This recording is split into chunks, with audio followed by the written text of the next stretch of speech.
RocGrowth is determined to empower the new Rochester. We have representatives of what I would call the new Rochester on the stage here.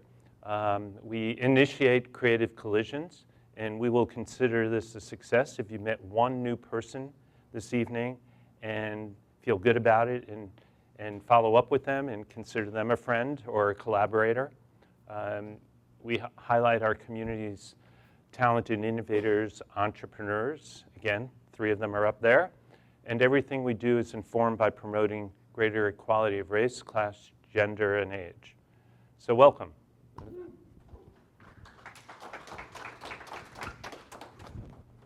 Cool. I'm going to start by getting my clock out. We're going to stop at 7 p.m. sharp. Out of respect to all of you, plus a couple of us have a concert to go to just down the street. But I'm going to go from left to right and start with Ray. And what the heck is Local Sound Collaborative? What the heck is Local Sound Collaborative? My name's Ray, everybody. The Local Sound Collaborative is a music nonprofit in Rochester, New York. We're 2.5 years old. We're not in pre-K yet, so we're still pretty young, is what I like to tell people. The mission of the organization is to create more opportunity for local music to thrive in the community of Rochester, New York. So we do it in a bunch of different ways. The 3 main program areas right now are through artist outreach, through a grants program we run, where we give individual artists every year funds directly to their pocket, and we can talk more about that. We do music education for kids, and we throw events that bring the community together all around this mission of investing back into the music culture in Rochester that's so vibrant and trying to find a place where it can continue to grow and thrive. So that's what we do, and that's what we'll continue to do. Where are you domiciled? You're a tenant. Define domiciled. Like you pay rent. Yes, we do pay rent. I was an English major. We do pay rent. We have a studio space now on Railroad Street in the public market, 127 Railroad Street, Suite 300. We just got it in May, which is pretty crazy. So we moved into our first home and all of that, which has been pretty wild. Is Elena a grant recipient?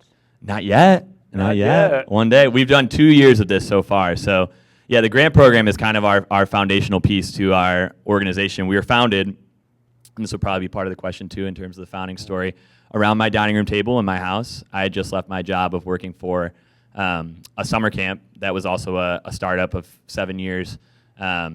I'd been working there for 3 years, come back to Rochester, really wanted to do something with music, was talking with a bunch of musicians around our table, and we were like, we can all reflect on the fact that music can do so much more in Rochester than it already is.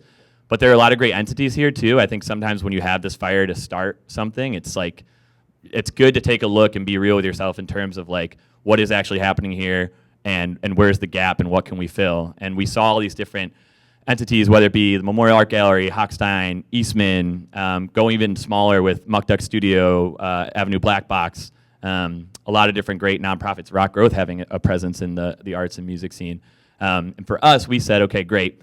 Could we create something that's just for music to thrive, just for something that addresses local musicians? And so we invited more and more musicians to my house, more meetings. I used to bake a tray of chocolate chip banana muffins every single time. That was like my calling card in COVID. I haven't done it in a minute now, ever since we've grown up a bit, but I got to get back to that. And people would come over of different circles, and we would just share different things that were going on for us. Really important in these conversations, not just to say what was going wrong, but also reflect on what makes our community great, just to kind of keep that in perspective too. And from that, the overwhelming theme was it's really hard to make a living as a musician. And so going back to that question of like, all right, well, where's the gap in our community? What can we provide that's not being met right now? It wasn't start a music school. It wasn't start a music therapy program, which are all very worthwhile endeavors. It was start a grants program. Mutual aid was kind of coming about in a really, really big way that has been around for a long time, but in the pandemic especially, that people were really starting to buy into. And we said, great, let's start a mutual aid program that gives funds to musicians' pockets. And so what Richard was referring to was our grants program. Right now we select 6 artists each year that we give $200 a month, no strings attached. They can spend it on whatever they want. And up until this point, we've now given out about $30,000 in grant funding over the last 2.5 years, which is pretty crazy. So great business plan for anybody trying to start up something. We raised $14,000 and then we gave it all away, which was awesome. But again, that wasn't, the intention was not to start a full-fledged nonprofit, but things grow and spiral, as I'm sure we'll talk about, but it's been quite the ride so far. Cool. Great. I don't know how I'm going to follow that up. Wow. That was awesome, Ray. Yeah. Hello, everybody. Oh, yeah. Tell me what's this thing about picking up trash in the city? Yeah, I think it's called Walking for Rochester. Yes, thank you, Rich. So hello, everybody. Thanks for coming. My name is Matthew Apple. I'm the co-founder and CEO of Walking for Rochester. It's a local 501c3. We started in 2020. And our whole mission is to organize businesses and neighborhoods to eliminate litter within their community. Long story short, litter is a global problem, and it's often overlooked. I could sit here for months to tell you all about the negative things about litter and why it should be something that you pay attention to, whether that has to do with business development in underserved neighborhoods, or it has to do with your air, water, and land pollution. So what we want to do is essentially give the opportunity to the residents of Rochester. We want to provide them with the equipment, the safety information needed to go about their normal life, picking up litter and being ambassadors of their neighborhood. We are a litter awareness advocacy group, but we also are a community-thrived organization. We depend on the people of Rochester, and we are very excited about what we're doing. After 3 years, we've stayed in the southeast area of Rochester. And going into 2025, we're going to be expanding into all 4 quadrants of the city. This year, we ran about 43 community cleanup events in the southeast, and we picked up 2,147 pounds of litter. So that's our community cleanup program. Thank you. And then individually, so we have something called the volunteer program. Very simply put, we developed our own mobile app. It's free to download, free to use. The whole concept of the app is to track your litter progress via GPS, so we know where you are, where you're picking up litter. There's a survey at the end, so we have more information about what kind of litter is being picked up. We also need photos of that. But I'm sure a lot of people here need community service hours, or at least they did, right? Growing up in high school, maybe. I needed to do 40 hours of community service hours every year when I was in high school. And there's tons of other individuals that also need community service, whether you are a high school student, or maybe you live at a halfway house, or you are court-ordered community service. Where do we chime in for that? What's the possibilities? Well, we deliver litter equipment right to people's doors. You call our office, we'll deliver it right to you. You download our app, which is free to use. And the combination of the litter equipment and the app allows you to volunteer whenever you want, wherever you want, ideally in your neighborhood. And we have 7 metrics that we measure in order to verify the work is done, because it's unsupervised. And we're providing documentations to those that need it. But that really gives people a cost-free, transportation-free, completely convenient volunteer program that we are very proud about. And in this year alone, we have documented and verified just over 300 hours. So we've had the community cleanup program that we got 2,100 pounds of litter, and then we got a whole other program that did 300 hours solely dedicated to picking up litter. So it's very exciting. Our goal is lofty. We want to eradicate litter in Rochester completely. I know that sounds like a lot, but I'm telling you it's totally possible. We just need awareness, support, and any bit goes a long way. Thank you very much. Cool. Mike, yeah. Awesome. Well, first of all, I was an English major also. Hey, so, there it is. And second of all, I can remember when Matt was like a 5th grader, and I was coaching his big brother at McQuaid, and he used to come around on the mats and roll around. So it's kind of fun. It's kind of fun to be up here in this vein. My name is Mike Gilbert. I am the founder of Downtown ROCs. We also are a nonprofit organization. Our mission is quite simply to create economic and artistic opportunities through the development and creation of projects that add beauty and energy to downtown Rochester. And we like to combine those 2 concepts. Beauty, because we feel that softening the edges and creating places people want to congregate, people want to sit, walk, stroll, is critical to the success of not only any place, but of course downtown as a whole. And we want to ultimately create opportunities for people to create that beauty and to foster that energy in these spaces through art, through beauty, and make those opportunities, similar to how you are funding musicians. We have at some levels, we have funded folks who live in the downtown neighborhoods to do some of the work with us. We've been able to provide stipends for that work at times. We're hoping to really 5X and 10X that over time. And we too also believe that in order for these spaces, in order for downtown to be all that it can be economically, socially, culturally, it needs to start with a clean slate, literally. And so a lot of our efforts, even though it's not very sexy, it's a lot of litter cleanup. You know, Matt has done a great job, like you said, in the southeast, and he's going to be hitting all 4 quadrants. We focus exclusively downtown. That is our terrain. We do not have a domicile. We are on the street, and we are as grassroots as it gets. Money in, money out. Whatever we can get in terms of donations and funding, we have been reinvesting, whether it's in the stipends that we can pay someone to paint a bench or to plant some flowers or pick up litter, or in the supplies themselves. And while that's somewhat limited, you know, we only have so many flowers we can plant and so many hands on deck to do it. We like to do it. Our family, my whole family now is involved. My wife has been actively involved this summer, which has made it much more fun. But secondarily, we have found that, and I might be getting ahead of things a little bit, but we have found that the value that we can bring to the table on behalf of downtown Rochester, on behalf of the residents, on behalf of the business owners, the retailers, the employers, we found that advocacy on their behalf has been something that we can do at no cost and that has wide impact. And by that I mean we may not be able to necessarily purchase items that might belong in a park or on a sidewalk or you know, plant a tree, but we now, through a few years of advocacy and building bridges with the city and other stakeholders, we now know the people that we can contact to help do those things. And we know how to bring people together. Maybe it's a property owner that doesn't think they can get through to the city, but we have a contact with the city and we bring them together. And that advocacy is exciting because it allows us to create solutions without really spending money. And that's always a win-win. So I want to be clear right now. All of them are in early stage mode. So you were jumping ahead. All 3 of them intend to scale up.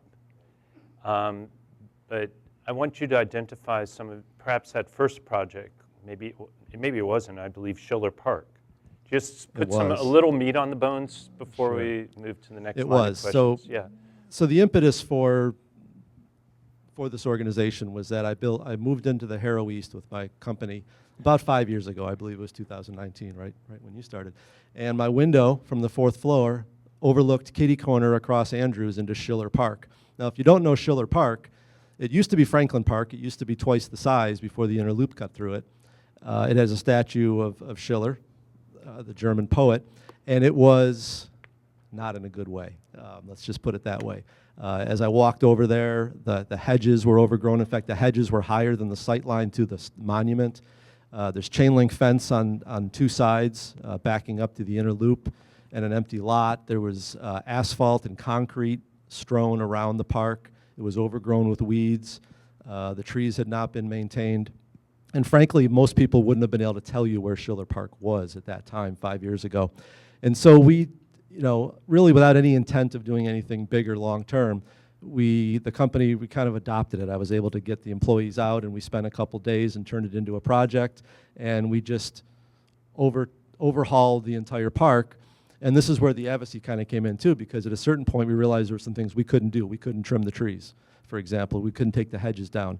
And a few phone calls later, city crew was there. They were doing their part, and you know, the sum was greater than the total was greater than the sum of its parts. We like to use the term 1 + 1 = 3 because that's what we've experienced. And that became the impetus. That when I realized that we could get the manpower, the person power to get out there with our hands and actually enjoy the process of cleaning up a city park, and then when I realized that the city would actually in fact be responsive to requests if they were organized, if they were presented properly, I realized we might be onto something. And that was the impetus to formalize it as a nonprofit and to start taking on other projects, St. Joseph's Park, Liberty Poleway in general, and just try to expand that general concept of beautifying, cleaning, and activating these spaces. Again, in the interest of making downtown a place that people want to live, want to do business, want to work, and that is a tide that will lift all ships, and I truly believe that. Yeah, Matt, when was Matt, when was the first time you picked up a litter picker and realized that this was something you wanted to do again? Yeah, so You know, the first time I actually picked up a litter picker was when we got started in the first place. But what motivated me to start walking for Rochester was the fact that I was only one person. At the time, my son was born in 2016 into 2017. I was walking to and from work, and I just noticed every day just tons of litter, tons of litter. And at first, my initial reaction is, yeah, you know, you want to pick it up, you want to clean it up. But then I thought, I'm only one person. What am I going to do? You know, I'm going to pick this up now, but it'll be back the next day, or, you know, I'm just only one person. But a lot with what Michael was saying, you know, the sum of your parts is greater than the individual parts themselves. So, but once we got started in 2020, you know, people ask me, like, do I notice litter more? I see there's litter in this room. Like, no, there's litter everywhere. So, yeah, I just, you know, I feel like I get red sometimes because my blood will just get boiled just by talking about it. Yeah, so Ray, obviously, you're a musician yourself. Yes. Come on, promote the band. I play in a band called A Girl Named Jenny. Right. It's a folk and Americana group. Nice. Someone knows it here. It's a folk Americana group in Rochester. Yeah. So I think you probably realized it was important. You know, artists aren't frequently paid vast sums of money. But like, when did you have this aha moment that like somehow we can get some money and distribute it to artists who could benefit from relatively small amount? Yeah, I mean, from the get-go, when you know you're 23 and you're playing with some of your best friends in these bars and venues that totally mean well, but are like, here's your payment at the end, and you split $36 between the five of you. You're like, wow, how do people make a living doing this? This is crazy. And then you slowly go on, and you know, for me, starting out, like I had no idea when I was 23 that this would be an organization that would come to be one day. But I think my personality and drive when I'm working on things, like I kind of tend to dive all in, as I'm sure a lot of people here do in this room. And you know, trying to be a full-time musician when I was 23, that was my dream, right? Like I wanted to tour the country, I wanted to sell albums, I wanted to do all that stuff. It's incredibly hard. Like it's just like it almost to the point where it takes like an outrageous amount of luck and time and effort. And so you feel a little bit of that. And I think while I was doing that, I needed something where I was like, okay, I'm also a person that really craves purpose. I think a lot of people up here would feel that starting nonprofits. And so I started working for FoodLink at the time when I was 23. I worked at a radio station before that, and I hated it. It was the only job I ever quit in my life because it was very cutthroat. And I was like, I just want to work somewhere where people love each other, get on board with the same sort of task, and are working towards building a better future. And I volunteered at FoodLink, and it was the curbside market program, and I was like, this is the place. And they were like, we have a job application. I was like, okay. And then that was the end. So I was always, for a long time, to make a long answer short, like kind of balancing these two selves of like nonprofit work and music. And in my head, I was like, oh, I don't know if these could ever come together. And then it took, you know, some years of working with different people in our network and our scene that kind of were addressing all these different problems. And obviously, I would imagine a lot of people in this room are familiar with Danielle Ponder. She has a great TED Talk about what music can teach us about social justice. And I watched that and I was like, oh my God, like we could make something here. Like this whole talk kind of was the impetus for us to start the local sound collaborative and kind of bring the two of music and social justice together in a bigger way. So that was the same TEDx that Jeff Dale, a board member of yours, did a talk that I'll never Do you want to forget. say the title of his talk? All I remember, I will not, but all I remember is that he outlined the principles that guide him in his life and his result in him abandoning a traditional career to open up a brewery. Yep. And the last one is, don't be a jerk. I think we can, that's maybe we should take out billboards and produce bumper stickers so that message can get out these days. Yeah, 1,000%. Yeah, so all three of you grew up in the Rochester area, right? Yeah, and you went to McQuaid. Yes, I was a McQuaid guy. That's right. Did you go to McQuaid? No, I went to Aquinas. What was that like in the family when your brother went to it? Oh, I thought you were like, are we related? No. It's a long story, yeah. No, we don't need to hear the whole story. Yeah, I'm not going to get into the specifics. This is a but it was Rochester good. moment. Yeah. My family didn't care much for McQuaid after my brother went there. He's 6 years older, and let's just say, you know, they're not very flexible at McQuaid. Yeah, they're very strict. Sometimes a little too strict, but I'm not here to talk poorly. It's not for everyone, it's for some. Yeah. So where did you go to high school? I went to Greece Olympia. Yeah, you're West Side. Yes, West Side. That's right. I do some And then you finger stayed motion in the here. area for college. You went to Geneseo. I did. Beautiful Geneseo. Yep. Yeah, you went off to Ohio to Dayton. I don't know. Did you attend college? No, sir. Cool. Like my son. It saved me a lot of money. Great. All right.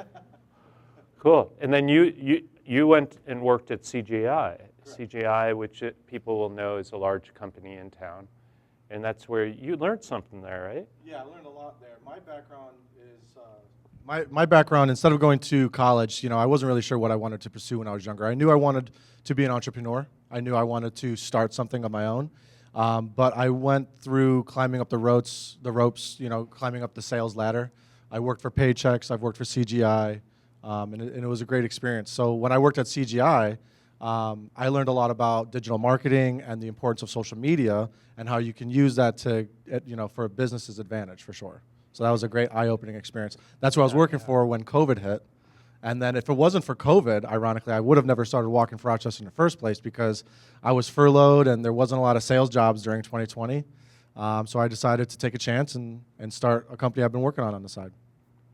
Yeah. And do you approach Walking for Rochester as your career right Yeah, now? 100%. So it's a Yeah. 501c3, but in order for us to be successful, we need sustainability. And any company that has sustainability needs an employee base. So currently, I don't have a salary at Walking for Rochester, but that is ultimately the goal. And the reason why is because I want to commit myself fully to our mission, to our goal, to my city. And I also have a son. I've got a family. I've got bills to pay. And you know, in order to commit to something, you have to have sustainability. As a former venture capitalist and someone who's around a lot of startup entrepreneurs, that's a similar story. Well, being an entrepreneur is like jumping off the side of a cliff, and while you're free falling, you have to invent a parachute. Yeah, so you guys are entrepreneurs. I'm not confused. I call it social entrepreneurship. People have probably heard, I didn't create the term, people have heard it. And being around a lot of social entrepreneurs, helping start organizations as well, and also having started real, companies that were aiming to be profitable and investing in others, I see this similarity in the DNA, in the mentality of people. And all three of you, I would categorize as entrepreneurs. You know I've called you that before. Yeah. I said, I work for a nonprofit. No, you're a social entrepreneur, right? I mean, so, yeah, I think I agree. I think that also I love what you said about sustainability. I remember starting to work in the nonprofit sector for a food bank and then a summer camp. And a lot of like what I think has now begun to shed to a really healthy degree is this idea that like people that work for nonprofits are like working for the good of the world and they're not in it for the money. And that's like what drives those people out of the industry, right? Because people like want to live lives where they have kids and like they have a normal house and like they can care a lot about like the mission they care about, but at the end of the day, like they're people, right, too? And so I think nonprofits have actually done a way better job as we've grown in the last 2 decades of realizing like, and we need to pay our people well. Something that's been really big for us, even though we're small, is like making sure that we always prioritize in our budgeting how much we're paying our people, and it's not something where it's like, well, they do this for the good of the mission, so like we're just going to keep rolling with that. So I think that's a really cool way to frame it, like to make these organizations sustainable. Certainly, like nobody that's standing up here is expecting to be a multimillionaire, but to keep good people in this industry that are making great things happen, and if this is the work that we think is going to be world changing, then you got to find a way to keep them in it. So I agree with you 1,000%. I love how we tackle keeping these entrepreneur endeavors and these grassroots projects that mean so much to our city afloat. I would agree for that for sure. Yeah, that reminds me of a conversation I had with the CEO, executive director of Garth Fagan a year or so ago, and they had major cutbacks in the administrative element because they did not want to cut back for the dancers. You know, it's a Garth Fagan dancer, you're among the best in the world. And let's just say, I think, they're very conscious of their budgets and their shopping lists and where they go shop. So they made that conscious choice. So I would encourage people to perhaps attempt to look under the hood of some of these organizations we take for granted that provide such beauty and are so meaningful to our organizations, because they need our support. If the people who are benefiting from them are not, helping to sustain them, they may go away. So now you're a little older. You're not quite as old as I am. So you have Close. like after Geneseo, you've done a bunch of things. over Done the a years. bunch, Yeah. done a bunch, yeah. And I spent a lot of time in kind of what you call legacy nonprofit, some of the biggest nonprofits, in the country, American Red Cross. One of my proudest accomplishments is that I brought Make-A-Wish to Rochester, and I opened the local Make-A-Wish office. And you talk about power of advocacy. That was on a whim. I contacted them and said, "You've got an office in Buffalo. I see you don't have one in Rochester. How about you guys open one?" They're like, "Sure, you want to do it?" And the rest was history. So, but I've worked with very large nonprofits, and the needs and the mechanisms of those are much, much different. And I'm really not to have it come off the wrong way, but I'm really proud of these guys as younger young men who are taking that social entrepreneurship plunge, because it is scary, it is dangerous, it is jumping off the cliff and figuring out the parachute on the way down. It's a scary thing because you don't have that safety net that those legacy nonprofits have, and you have to make your own way. And I'm really proud of what these guys are doing, and I think it's a testament to the fact that the young generation wants to make that difference, wants to do something that's fulfilling, not only just personally fulfilling, from a selfish standpoint, but actually does something for the greater good. And you're right. I mean, as a community, hopefully we just learn to reach out and search for those types of organizations that are doing the kind of work that you want done in your community, and you show that support. RocGrowth is committed to tackling the issue of ageism, and I think maybe we should create an event around it, because I think people aren't aware and often associated with older folks trying to get jobs and facing a challenge, which does exist. But I think the attitudes that have been retained by older generations, myself included, I'm a tail-end baby boomer, they're passed from one old generation to the next old generation, and they're so dismissive of young people. And yet, I think we're designed, if you believe in evolutionary theory, to help to make our species even better. So the goal is that our kids, your parents, are better and smarter and have more than we have. So that's sort of, I'll get off that soapbox for a moment, but that's what I've noticed in the younger generations, that there is this dedication to community service and giving back and paying forward. And that's the future of Rochester. If we're going to dig ourselves out of the torpor that had existed with this changing economy, moving away from the industrial economy and all the big companies, that it's the younger generation that is going to be responsible for it. So off that soapbox. Next, why the heck, I'm going to use the word heck because I can use another. Why are you doing this? Like, why don't you complain about the city and the government not giving artists handouts, or the city picking up trash, or beautifying a park? Like don't most people do that? Yeah, why is a great question. It's the obvious question, but it's not always easy to answer. I think, in the simplest sense, I have simply always had a fascination with downtown Rochester. As a kid, growing up in Greece, coming into downtown was kind of a big deal. I felt like I was in Manhattan, downtown in the 80s with all the goings on. And so I just kind of had it in my blood, first and foremost. And then having the opportunity to work downtown and experience it, and kind of just being observant, being curious in general, and seeing things. And then I guess I'm sure that it equates to all of us here, but being the kind of person that sees opportunity in everything, that glass half full mindset. It's not about getting on social media and complaining. There's plenty of that to be done. We all feel it. We all want to vent like that at times. But really just seeing situations and saying, all right, this is how it is now, but it could be this. And if it was this could happen. And that's just, I think, the way that we're wired. I know it's the way that I'm wired, is to maybe take the worst case scenario. Not that I'm saying downtown Rochester is the worst case scenario. It's got some amazing things, and it's got some issues to deal with.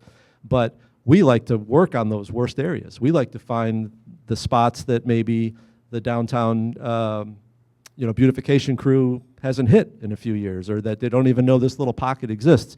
We love to find those little areas that are really downtrodden and try to turn it into something beautiful. But I think the why is just that passion for turning things around, being persistent, not willing to give up. You know, I've said this before when asked that question, and I've only been asked that question twice. But the first time I was asked that question, what instinctually came out of me was that I don't want to see us forfeit. I don't want to see us as a community forfeit downtown Rochester, because it would be easy to do.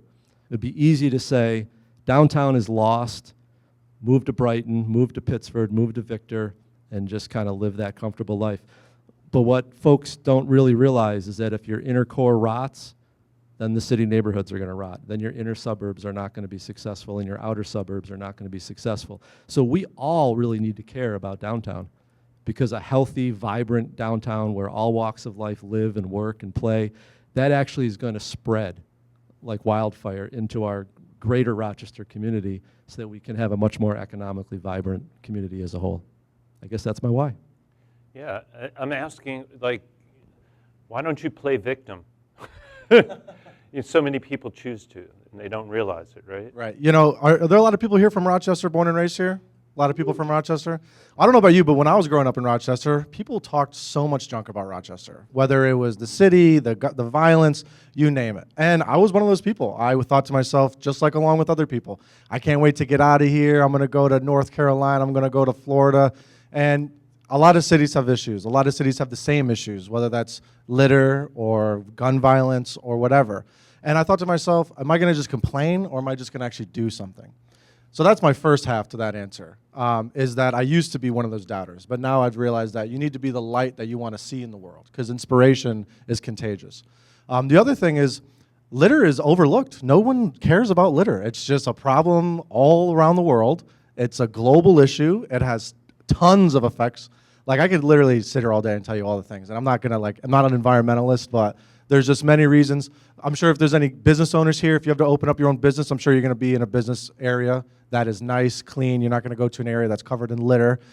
Business development does not happen in areas where there's a lot of litter. It's just Tons of areas. when people travel to other cities or other countries, one of the most common comments after they return is how dirty or how clean a place was. So I started asking the hard questions. Aren't you tired of walking the streets where there's litter everywhere? Aren't you tired of your children playing in playgrounds where there's needles or glass?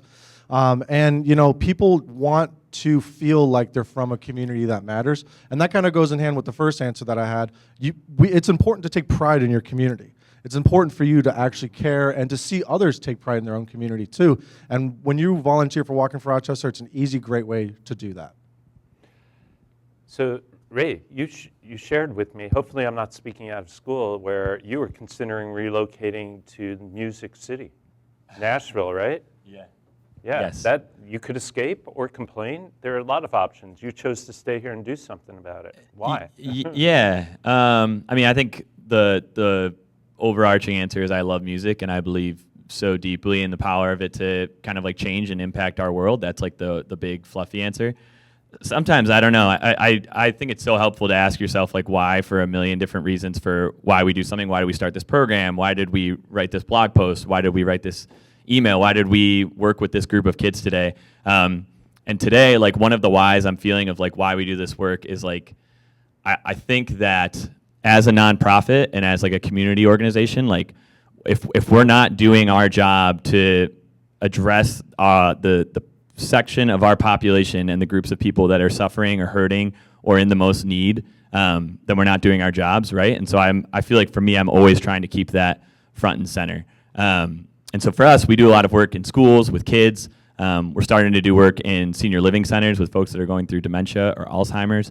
And I try to keep that very front and center on days where I'm feeling like, oh, you know, I could really complain, like, no, this isn't getting through to anybody. This, you know, I went to this job training and so on and so forth. Like, I keep that in perspective of there is a big need in this community right now. And I'm sure we all know that there are lots of groups, especially in the city of Rochester, that are hurting.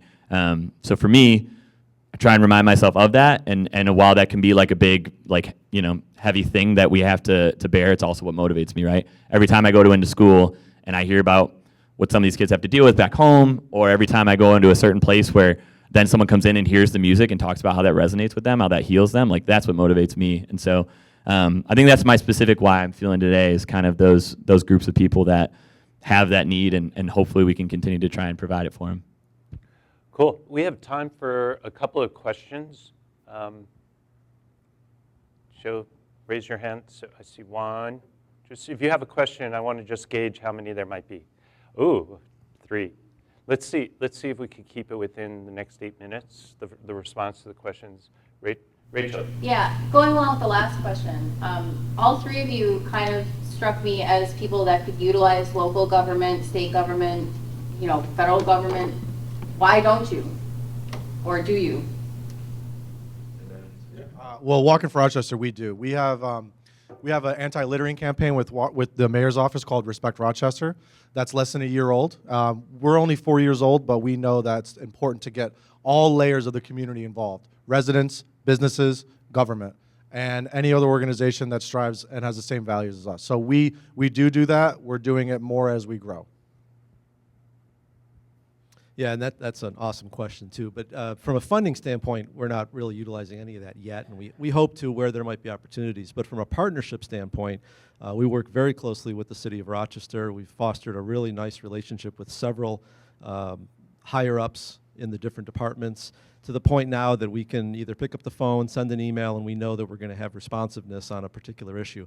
We certainly can't get everything we want. We can't say we want 4 benches over here and 100 flowers over there at whim, but we can make reasonable requests and we get reasonable response.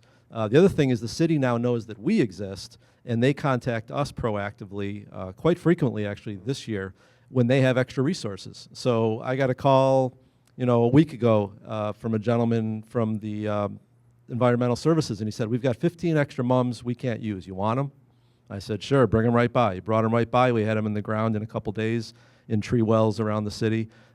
They brought out one day to Liberty Pole Plaza, they brought out a flatbed of petunias. It must have been 300 plants. They just didn't have any place to put them. They were out of kind of their resources from the standpoint of where they could put them and the labor, and we took them and we put them in Liberty Pole Plaza. They have been extremely responsive, so I really think it's necessary to give kudos to the City of Rochester from the standpoint that, again, it's easy to complain. It's easy to look around and see all the things that aren't happening, and there is some truth to that. But when the city realizes that there are people who care, they respond in turn.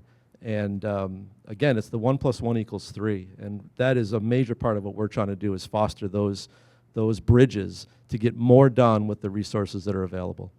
Does the City of Rochester reach out to you for projects that they need help with? Does it work in both directions? So we fostered our own relationship. We had our own outreach, and it was kind of a mutual alignment to what we want to do, because Rochester, the city, has the clean sweep annually, and we know litter requires upkeep, not 1 year kind of thing. So we reached out. It was a mutual thing. We've had many meetings. So we did do the initial outreach. But I'm not surprised by that, because, again, we're very young and we're very small. So we kind of were thrilled and kind of shocked that they wanted to partner with us so soon. We have not partnered with the local or state government. I'm not going to give a long answer. We would, if anybody knows anybody. We're game, and we're open to partnerships. Thank you for your question. Yeah, thank you. Whoa. I think we're going to run out of time, but we had 1, 2. You didn't raise your hand, did you? I didn't before. All right. If we have enough time, you can always ask. We got 8 minutes. We'll give quick answers. Mine's really quick. Do all 4 of you have contact cards, or how can I get in touch with you? Oh. So by the way, we will post this video. Paul, shout out to Paul Tracy. He's been with us for. By the way, RocGrowth is 10 years old in December. Our first Candids event, this interview on a different location, different type of weather, snowstorm, with 45 people and a keg of beer. It was fun. So Paul was there at that moment. So we will post after he completes the post-production work in a couple of days, and then Tom, you'll post it on our social media, maybe push, I don't know. That information will be there, but you guys are not running away, are you? Nope. So, If you're not on our email list, come see me real quick, and we'll get you on the email list so that you can get a notification of this video. I was going to ask what the value proposition is that you're selling to federal, state, local officials. Say, why should you give me $50,000 or $100,000 or $1 million for? Yeah, that's a great question. I mean, like I said, we haven't necessarily received funding from like federal or state or like local government in Rochester. We've received grants since we received our 501c3 status. I think there's a large collection of individuals, foundations, corporate giving that has an interest in supporting the arts. Our program director is also a long time working nonprofits, often talks about like, you know, there are nonprofits that serve kind of like the basic needs we need to live, right? In terms of like addressing the homeless community and addressing the hungry, right? Like we need to eat, we need to have a place to sleep. And it seems like that can be the overwhelming need. Of course, so like, yes, then like we should receive funding for that. For us, I mean, to provide people a higher quality of life, we also need the things of beautiful scenery downtown, and we need places to live, and we need music to make our schools vibrant. And so I think a lot of people really buy into that. I think it's also something, Matt, you were kind of bringing up also the issue of gun violence.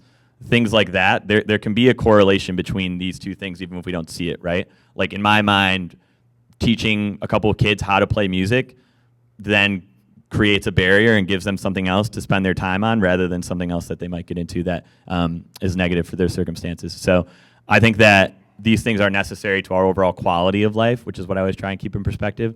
And that's where funders, when they want to back us, kind of see there. So, yep. Just to give you a very direct answer to your question, nonprofits, we don't own our nonprofits. We govern them because local nonprofits are seen as an extension of the government to help subsidize some of the things that they're not doing. So we govern it, simply put. I could be voted out today and I'm the visionary, you know, like that scares the hell out of me, but you know, but you continue to work. So what's the trade-off? Well, operational needs are important and the government understands that. So if you have a proof of concept, if you're showing you're effective and you're efficient, you will be supported. You just have to prove it. You have to go, we're going to do this with this much money. Thank you.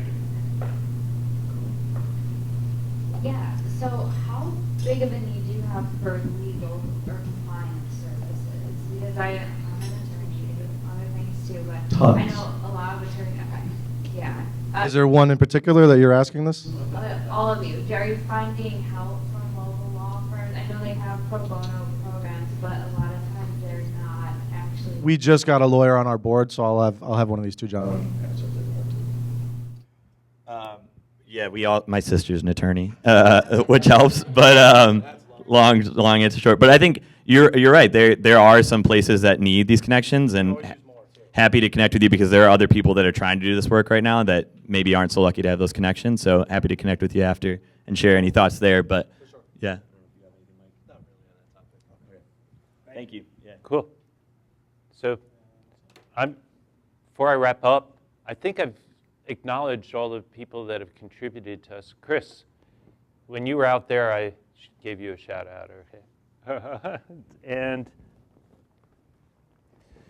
all right, I want to give a little swag as a gift to our wonderful panelists. Thank you very much.